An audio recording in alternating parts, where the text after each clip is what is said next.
welcome to podcast episode 22.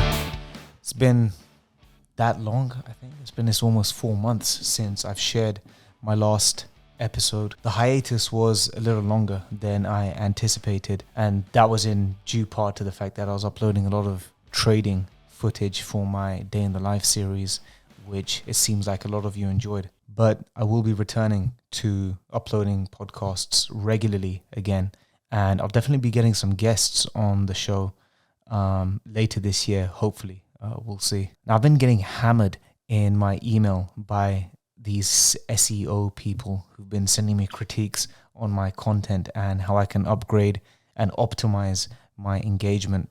And a common theme amongst all these emails was to put a camera in front of me. So here we are. Let's see how it goes. Anyway, I just want to touch on 2023, how it's gone so far, what my plans are going forward for my trading and for this channel. I think it's a little late to wish you guys Happy New Year, so we'll get straight to it. And we'll start with the trading. So the last couple of years have been good enough on the trading front, but I do feel like it's time to finally shake things up a little. For those who've followed me for long enough will know that I do trade a lot of horse racing, test cricket and golf. But when you've been doing the same thing over and over, year after year, two things start to happen, and this probably goes for any endeavor. One, you get stuck in your ways.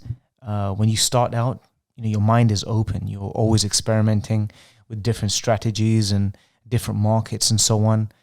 And as soon as you stumble on something that works and you find that sweet spot in terms of staking, things tend to go in autopilot somewhat, and you get comfortable with the money you're making and you kind of take your foot off the gas. Now, that's obviously not the worst position to be in.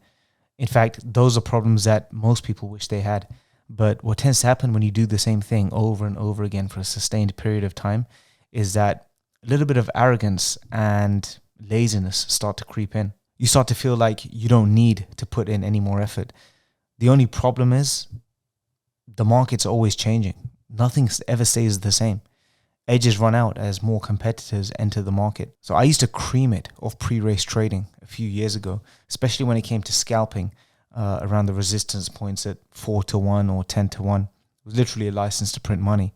Now the prices move a lot more violently than they used to, and the time frame for scalping is a lot shorter than it was, and there's a lot of shrewd players and bots pushing the prices around. Because there's such a lack of information on what influences prices pre-race, you only have the charts to go by. At least with in-play markets, there's a direct correlation between what's actually happening during the event and the prices. Connecting the dots pre-race is a lot trickier, so now I'm far more selective with the markets that I choose to trade pre-race on. Anyway, I've now found myself in a similar situation again with my in-play trading.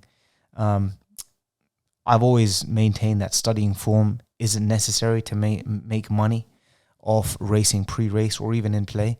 But whether you like it or not, the more information you have at your disposal, the more likely you are to capture the bigger moves. And as of lately, I'm finding myself pushed into that similar situation as I was with my pre-race trading, where things have gone stale and plateaued slightly. If you're standing still in this game, you're actually going backwards. If left unchecked, not only do you stop yourself from winning more ticks, you're actually losing profit. When you factor in premium charges and inflationary living costs, it's just a matter of time before your bankroll starts dwindling. So it's so important to track your results to the T. That way you can see exactly where you need to tighten up. Having done that myself, I've decided that this year I'm going to go all in. Just an all-out assault on trying to learn the ins and outs of the races. So for so long I've winged it. I couldn't tell you this horse from that horse. For me, it's like comparing 2 bags of white rice. So now I'm learning to read race cards, pace, running style, grouping tracks together, knowing which parts of the tracks to trade, knowing how horses have traded at certain tracks and which courses are likely to give the best indication of how it's going to race on any given day. And I made a pledge to do that at the start of the year. And though it sounds like a lot of work, I've only been carving out half an hour or so every day, and it's already paying dividends. I've wound the stakes right down whilst I explore new in-running strategies, but there's a lot of scope for growth. So I'm really excited about the year ahead, and there's no time like the present to get the ball rolling. Not to mention the fact that I've also been live streaming with students, so they can copy where possible, but most importantly, learn my strategies and execution. So helping other people make money is a whole new endeavor in and of itself, and presents a whole new challenge with the added pressure of people watching. But there is an upside in that it keeps me in check from doing anything too reckless. Anyway, that's how things are unfolding on the trading front. With regards to the channel, I'm going to continue to post content around my lifestyle and my trades. I got positive feedback from you guys on my day in the life videos, where so far I've demonstrated exactly how I trade racing, cricket and golf. So if there's any other type of content around those three sports that you want me to talk about, then pop it in the comment section below. And I'll try and get around to working on that. Other than the lifestyle and trading stuff, I really want to get guests on my podcast. Believe it or not, talking to a camera is much harder than talking to someone. And there's so many interesting people in this space whose brains I'd love to pick. Whilst gambling is a huge space, Betfair trading is quite niche, yet so fractured. And unfortunately, most traders are quite cagey about sharing intimate details around their edge or their profits. So it's going to be a challenge getting guests on the show. But I really want to be the first person to unite traders in some sort of way.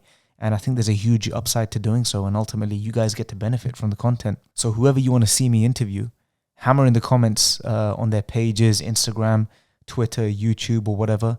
And hopefully they see it and we can start having those conversations. Anyway, I'm going to wrap it up here. Keep it short and sweet today. Those are my aims for the year ahead. And I look forward to sharing the journey going forward with you guys. Remember, don't forget to like, share, comment, subscribe, all that good stuff. Hit that notification button for when I get new videos uploaded. And I'll see you guys in the next video.